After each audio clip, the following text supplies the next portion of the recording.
জানিয়ে দিচ্ছি ডিসকভারি প্রধান শিরোনাম, সাথে আছি আমি নুরুন্নাহার জলি। রংপুরে কোটা আন্দোলনে বেগম রোকেয়া বিশ্ববিদ্যালয়ের শিক্ষার্থী আবু সাইদ নিহতের ঘটনায় অপেশাদার আচরণের কারণে এএসআই আমির হোসেন ও কনস্টেবল সুজন চন্দ্রকে বরখাস্ত করেছে মেট্রোপলিটন পুলিশ।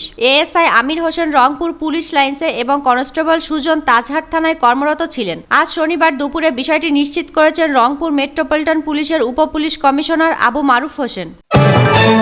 কোটা সংস্কার দাবির আন্দোলনে সারা দেশের হত্যার প্রতিবাদ ও বৈষম্য বিরোধী ছাত্র আন্দোলনের 9 দফা দাবি আদায়ে বিক্ষোভ মিছিল করেছেন শিক্ষার্থী ও অভিভাবকরা। এর অংশ হিসেবে রাজধানী শান্তিনগর মোড়ে বিক্ষোভ মিছিল শুরু করেছেন শিক্ষার্থীরা। তাদের পাশাপাশি অনেক অভিভাবককেও বিক্ষোভে যোগ দিতে দেখা গেছে।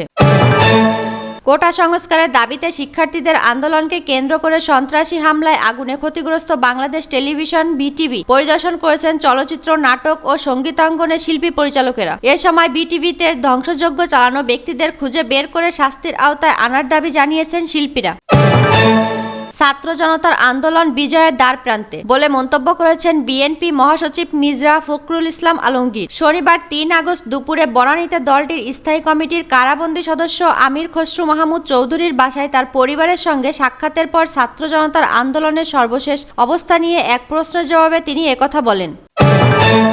আওয়ামী লীগ কর্মসূচি ঘোষণা করেছে। শনিবার 3 আগস্ট দলটির পক্ষ থেকে এই কর্মসূচি ঘোষণা করা হয়। আওয়ামী লীগ সূত্রে জানা যায়, রোববার 4 আগস্ট সারা দেশের পাড়া মহল্লায় প্রতিবাদ মিছিল করবেন দলীয় নেতাকর্মীরা। এছাড়া সোমবার বিকেল 3টায় রাজধানীর রমনায় ইঞ্জিনিয়ার্স ইনস্টিটিউশনের সামনে শোক র্যালি করবে দলটি।